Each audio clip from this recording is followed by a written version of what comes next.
Street. तो आज हम यहाँ पे बात करने वाले बोरोड कन्विक्शन के बारे में। इस वीडियो में हम जानेंगे कि क्यों हमें बोरोड कन्विक्शन किसी और की टिप पे, किसी और के कहने पे, किसी और के ट्रेडिंग पैटर्न या इन्वेस्टिंग पैटर्न को कभी कॉपी नहीं करना चाहिए। Always always always about blind copy and blind investing और ब्लाइंड कॉपी ट्रेड्स वगैरह। तो इस वीडियो में इसमें डिटेल में बात करेंगे और विद एग्जाम्पल्स आपको बताएंगे कि कैसे इन्वेस्टर्स डब्ड हुए हैं and why to avoid all these kind of things. ठीक है, तो अगर आप हमारे चैनल पे पहली बार आ रहे हो तो प्लीज़ चैनल को जरूर सब्सक्राइब करें और बेल आइकन जरूर दबाएं सभी तरह इन्वेस्टिंग लेसन्स और इन्वेस्टिंग इनसाइट्स के लिए। आप हमें ट्विटर पे भी फॉलो कर सकते हैं जहाँ पे हम लोग क्विक एनालिसिस वगैरह डालते रहते हैं and we will lot of do updates. जो भी नया हमें बिजनेस ट्रेंड लगता है, लाइक अभी प्लास्टिक पे बैन आया तो हमने उसका इम्पैक्ट डाला है, 5G कैप्टिव नेटवर्क्स आ रहे हैं तो उसका इम्पैक्ट हमने अपलोड किया है। So you will get all kind of detail and short analysis वगैरह ऑन ट्विटर ओनली। ठीक है, तो you can just follow us on the beat the street 10 करके हमारा हैंडल का नाम है। चलिए तो स्टार्ट करते हैं। सबसे पहले why we are writing on this और why we are making this video. So most of the small investors get trapped because they just blindly copying big investors. ठीक है, and they believe the stock may go up और is a fundamentally strong just because some big investors have bought. ठीक है, या फिर यहाँ पे big investors के अलावा हम लोग सोशल मीडिया को भी ले लेते हैं, टेलीग्राम ग्रुप्स में जहाँ पे बहुत सारी बातें आती है, बहुत सारी टिप्स वगैरह आती है, उसको भी आज हम लोग कंसिडर कर लेंगे। ठीक है, तो we are giving you just an example कि क्यों ब्लाइंड कॉपी ट्रेड्स यहाँ पे बिल्कुल गलत साबित हो सकते हैं। So will give you very interesting very interesting example. Doctor Velumani जो है, जो बेसिकली थायरोकेयर के फाउंडर एंड प्रमोटर रह चुके हैं। So what he did his, so there is an example because PharmEasy ने थायरोकेयर को खरीदा था and I tell you what exactly happen. ठीक है, सो अब यहाँ पे दो चीज़ें हैं, हम लोग यहाँ पे इससे बात समझेंगे। देखो, जो थायरोकेयर के असफाइल प्रमोटर थे डॉक्टर वेलुमनी, जिनको बिजनेस की बेस्ट नॉलेज है पूरे डायग्नोस्टिक की, उन्होंने कब इसको बेचा? बेसिकली टॉप पे, जब लगभग इसका भाव चल रहा था 1300 और 1400 के आसपास। ठीक है, सो वेलुमनी has sold at that time and PharmEasy bought at that time. ठीक है, now it has corrected almost like 50% from that price. अब आपको यहाँ पे एक चीज समझनी थी कि यहाँ पे आपको किस पे बिलीव करना है। ठीक है, सो यहाँ पे अभी अगर आप सोचोगे, आप बोलोगे कि यार फार्मा इजी भी तो अब बेसिकली प्रमोटर बन गया तो हम तो उसके कहने पे हमने बाय कर लिया या उसको कॉपी कर लिया because promoter are the best contrarian bets. तो ऐसा नहीं है। ऑलवेज रिमेंबर कि कौन से प्रमोटर को बेहतरीन नॉलेज है, किस प्रमोटर की बैट सबसे अच्छी है, किस प्रमोटर को बिजनेस की नॉलेज अच्छी है, किस मैनेजमेंट को बिजनेस की नॉलेज अच्छी है। Pharma easy being in E medical and E pharmacy, तो उसको इतना नॉलेज नहीं था, बट डॉक्टर वेलुमनी जिसने उन्होंने बिजनेस को इतने टाइम से बनाया है, so he has the best knowledge about it. तो उन्होंने उसको टॉप पे एग्जिट किया और वहीं पे बाय किया। फार्मा इजी को आज कुछ इंपैक्ट नहीं पड़ेगा because it is a loss making company. उसको तो जब चाहिए, जितना वैल्यूएशन चाहिए या फिर जितना फंड चाहिए, ही कैन ग्रैब इट। ठीक है, नहीं तो बाय आउट हो जाएगा, नहीं तो लोन मिल जाएगा, उसको कोई फर्क नहीं पड़ता है। ठीक है, वैसे भी फार्मा जो basically Thyrocare it is a profitable business, but pharma is itself is a loss making business, तो उसको फर्क नहीं पड़ता। इस पूरे एग्जाम्पल से क्या लर्निंग मिल रही है अपने को कि आपको ये पता होना चाहिए कि कौन सा इन्वेस्टर अच्छा है, बेचने वाला अच्छा है या फिर खरीदने वाला अच्छा है। जनरली मैं एक और ट्रेंड यहाँ पे अभी अपन डिस्कस कर ही रहे, तो बेचने वाला है खरीदने वाला की बात कर रहे हैं, तो P investors are used to be the one of the smartest investors in if we talk about startup stocks. ठीक है, तो स्टार्टअप स्टॉक्स में आप सभी ने देख लिया बहुत ज्यादा करेक्ट हो गए, सभी स्टार्टअप स्टॉक्स में पी इन्वेस्टर्स ने बेचा है। ठीक है, एंड वहां पे भी वो लोग स्मार्टर रहे हैं। ठीक है, अब यहाँ पे दूसरी इंपॉर्टेंट चीज थी कि जब भी आईपीओ आता है तो लोग बाग ये सोचते हैं कि यार बहुत बड़े फंड्स ने बाय कर लिया, एंकर बुक में आ गए। ऑलवेज अंडरस्टैंड कि वो एंकर बुक या फिर जितने भी म्यूचुअल फंड्स ने स्टार्टअप में पैसा लगाया है, उनके टोटल एयूएम का 1% भी नहीं होता है। एंड उसको देख के अगर आपने बेसिकली आपके टोटल पोर्टफोलियो का 10-20% क्वांटिटी पाइलअप कर लिया है, तो दैट मीन्स आपका रिस्क एपेटाइट उनसे बिल्कुल अलग हो चुका है। ठीक है, वो 5,000 करोड़ का फंड संभालते हैं, अपन 5 लाख का पोर्टफोलियो संभालते हैं। सो कभी भी ये रिस्क एपेटाइट और पोर्टफोलियो साइज मैच ही नहीं होता है। सो इस तरीके से यहाँ पे ना आप डब्ड हो जाते हो। तो ऑलवेज लुक कि कौन सा प्रमोटर बेहतरीन है। ठीक है, इसका एक और एग्जांपल देता हूँ, प्रमोटर बेहतरीन है इसका राजरतन ग्लोबल वायर से, जिस कंपनी को हम लोग काफी टाइम से ट्रैक कर रहे हैं। सो दे बॉट इन ड्यूरिंग जब उसका भाव करीबन है ना 300-150 रुपीज़ के आसपास था। I am not exactly sure, but वहाँ से प्राइस लगभग उनकी 10x हो गई है। ठीक है, so they bought during Covid pandemic और उनके बाद उसके प्राइस इतनी बड़ी है। सो प्रमोटर्स को उस समय समझ थी किस समय बाय करना है। ठीक है, मार्च 20 पे बहुत सारे प्रमोटर प्रमोटर ने बाइंग करी है, ठीक है। सो उस टाइम अगर आप बाय करते या फिर उसको पढ़ के बाय करते तो आपको और समझ में आता, ठीक है। तो दैट्स एन इंपॉर्टेंट थिंग। उसके बाद also I will give you an example that promoters can go wrong, definitely they can go wrong, ठीक है। आई will give you an example. Angel One का मैं एक एग्जाम्पल देता हूँ जहाँ पे प्रमोटर्स ने क्या किया था।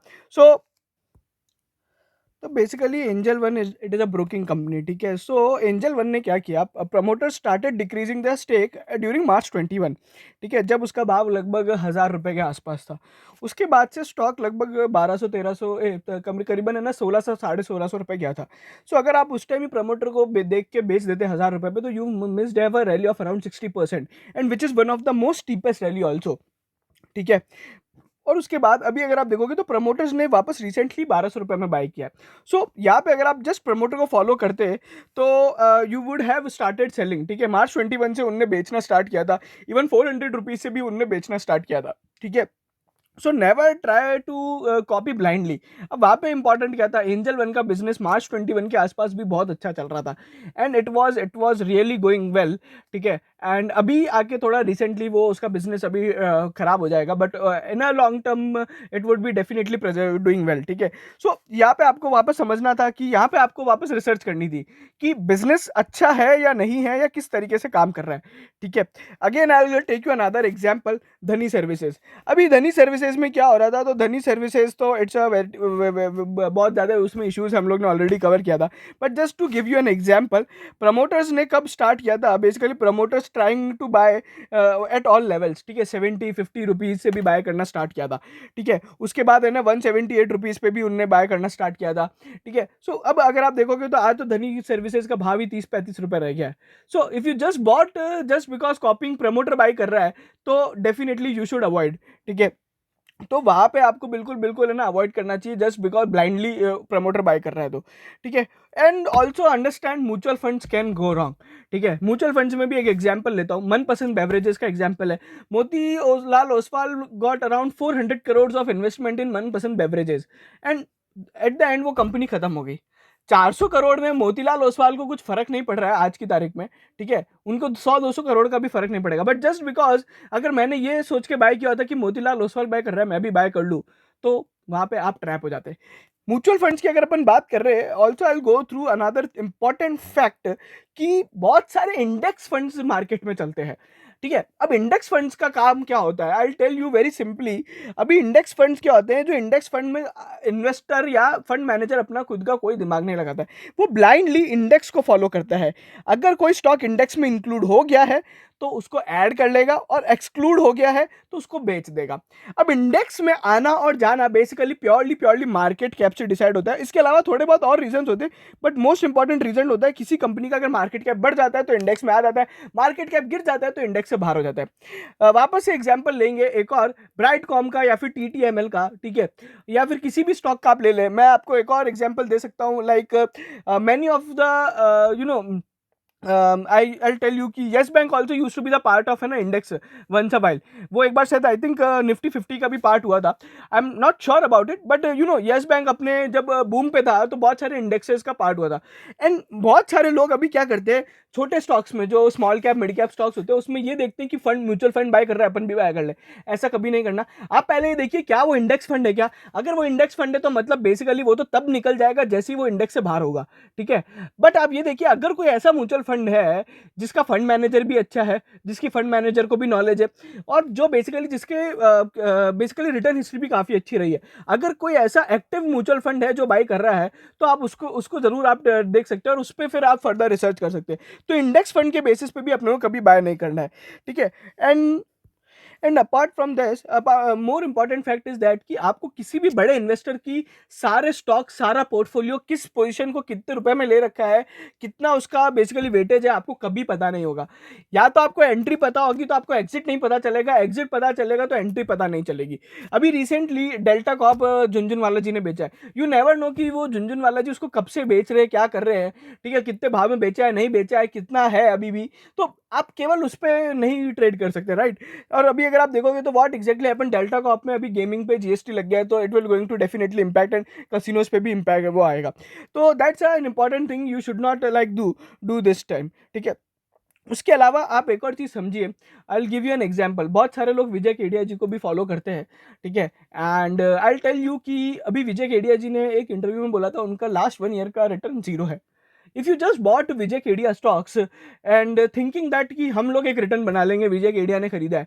अब आपका तो होल्डिंग पीरियड एक्सपेक्टेशन ही 1 महीने का है, आपको तो 2 महीने या 3 महीने में ही 10% रिटर्न चाहिए। विजय केडिया जी यहाँ पे बिजनेस में लगा के बैठे हैं, मैनेजमेंट से बात करके बैठे हैं, उन्होंने डीप डाइव किया है, उन्होंने रिसर्च किया है, ठीक है? He understand and he can hold that stock for 2 years, 3 years, 4 years, 5 years।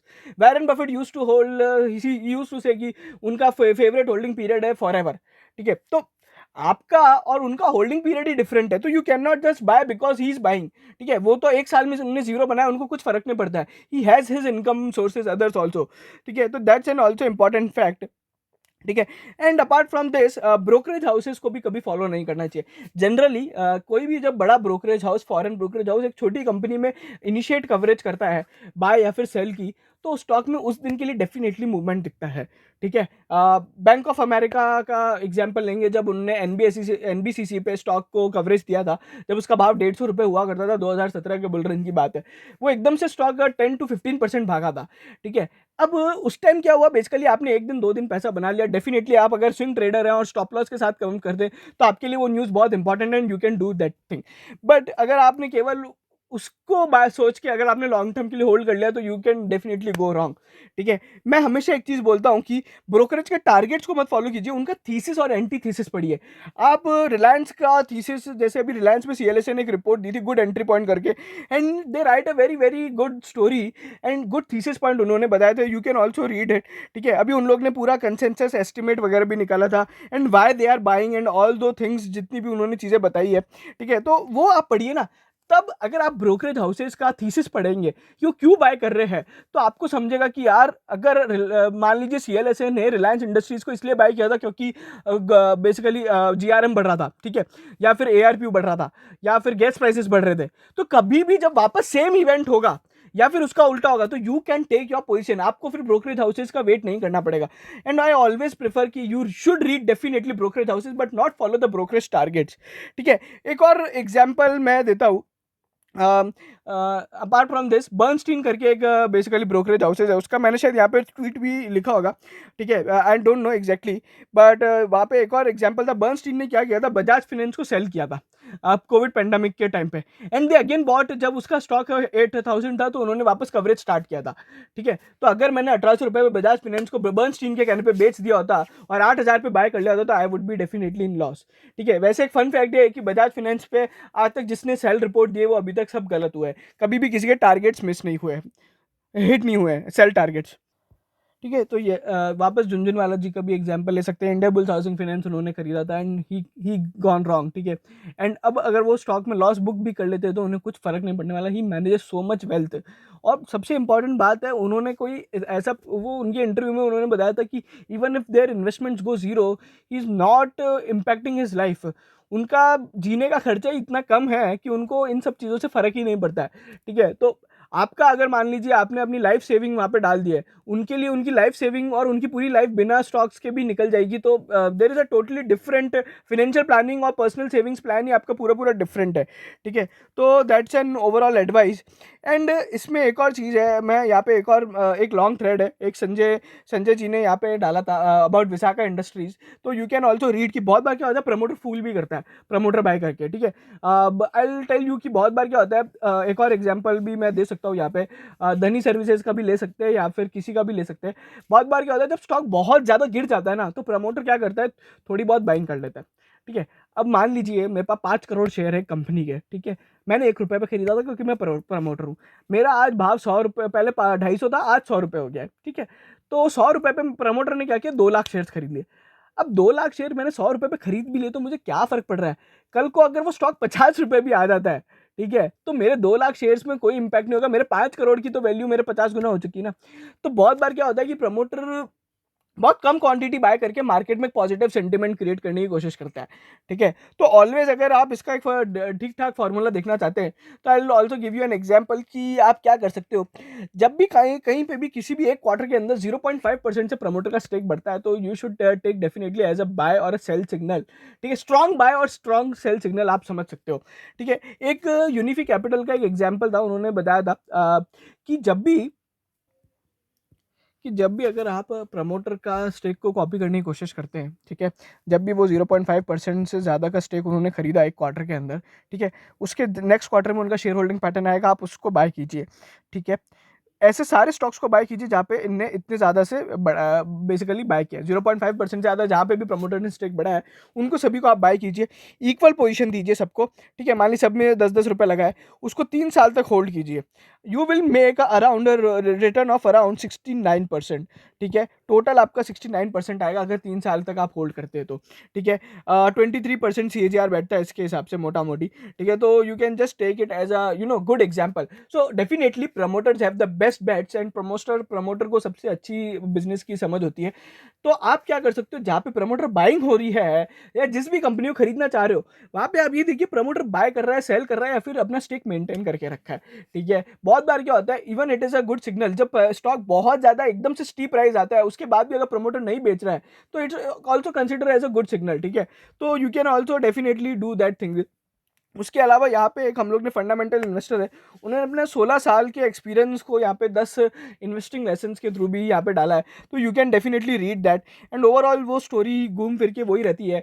And he told a very important thing also, I also give you कि जब भी सोशल मीडिया पे कोई भी वो स्टॉक सबसे पहले डिस्कस होता है जो 52 वीक हाई पे या फिर लो पे, कभी भी कोई वो स्टॉक देखो लो होता है तो सब यही बोलते हैं हमने तो बोला था बेच दो, 52 हाई पे है सब ये बोलते हैं कि हमने तो बोला था ले लो, या फिर 52 वीक हाई पे होता है तो वो बोलते हैं कि और ले लो और ले लो। कभी भी उल्टे बैट्स कभी डिस्क्लोज कोई है ना, bye fear the by the pessimism वाले स्टॉक्स कभी कोई डिस्क्लोज नहीं करता है।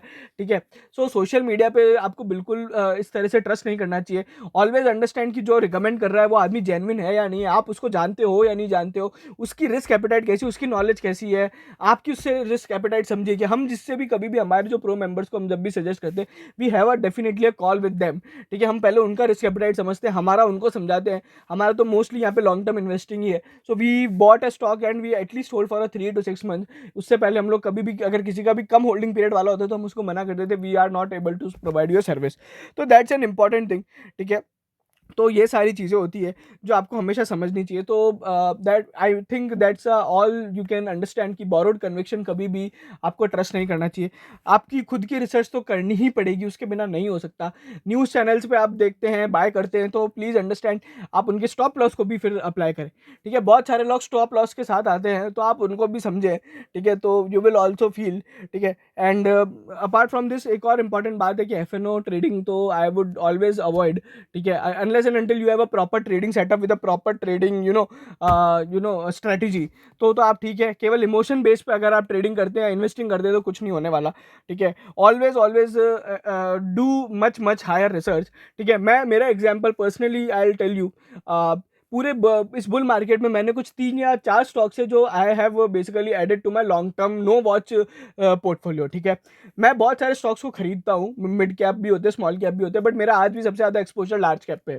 ठीक है, और कोई भी स्टॉक को मेरे लॉन्ग टर्म पोर्टफोलियो में ले जाने से पहले मैं उसके कम से कम 6 महीने की, क्या कम से कम 9 मंथ्स की परफॉर्मेंस डेफिनेटली देखता हूँ, वो कंपनी कैसा परफॉर्म कर रही है। ठीक है, उसके बाद ही, नहीं तो मैं उसको बराबर ट्रैक करता हूँ, बराबर एक प्रॉपर स्ट्रेटेजी के साथ मैं उसको एंट्री और एग्जिट करने की कोशिश करता हूँ।